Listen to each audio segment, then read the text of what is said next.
This is Bishop Lawler. Anybody remember this bishop? No, I don't think so. So Bishop Lawler was ordained in 1910. Remember him?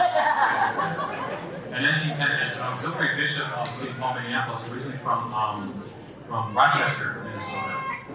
Attended seminary at St. Francis Seminary in Milwaukee. Yeah, so ordained as a bishop on the 8th of February, 1910, with 4 others. And so why did they need all those bishops?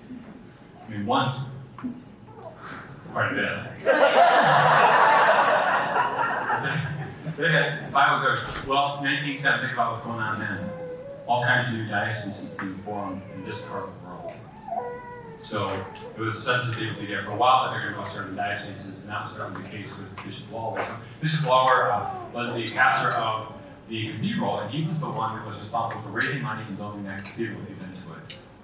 And that was commissioned in 1915, 1916. He got the happy news: go west, young man, to lead. So he was the last bishop that was installed in lead, and then he was bishop in this diocese when it changed to Rapid City, and was our bishop for 32 years. 32 years until his health let him continue. So this is not my petrol cross. This is his. This is his. So it's clear though that he didn't get it until he got here because it's Black Hills. Black Hills. Yes. So just imagine what would have gone through his life. I mean, St. Paul, he built this great church, and then they're like, who will lead? And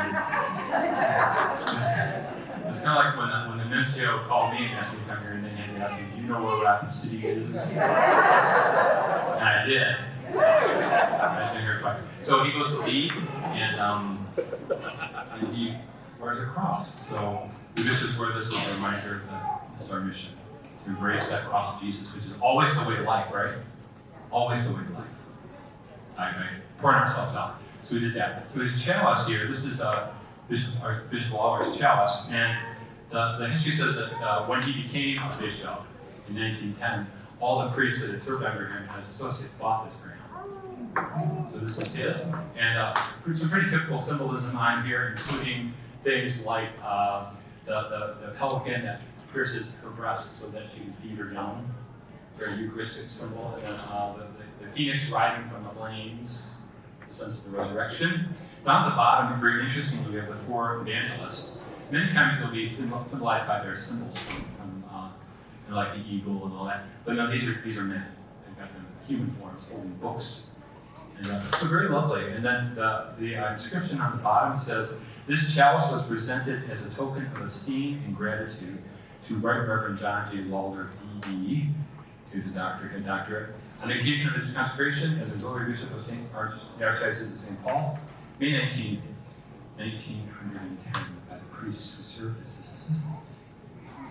There it is. This lesser chalice is mine. Yeah, but this one was given to me by my family when I was a priest. It was kind of a slow one, so I was about 3 weeks behind Father Mark McCormick. We're the same year. And on the bottom of this it says, given to our son and brother, Reverend Scott Edward, in case you didn't know that, on the occasion of his ordination, June 22nd, 1991, pray for us, Dad, Mom, Bob, and Chris. So the reason I like this one, to be honest, is very practical. I like it, it's simple, and that's kind of my style, but also it has this really heavy base. So I can't knock it over. I'm kind of clumsy. And over 35 years, I've only done it once. And there were plenty close calls. So anyway, God bless you all.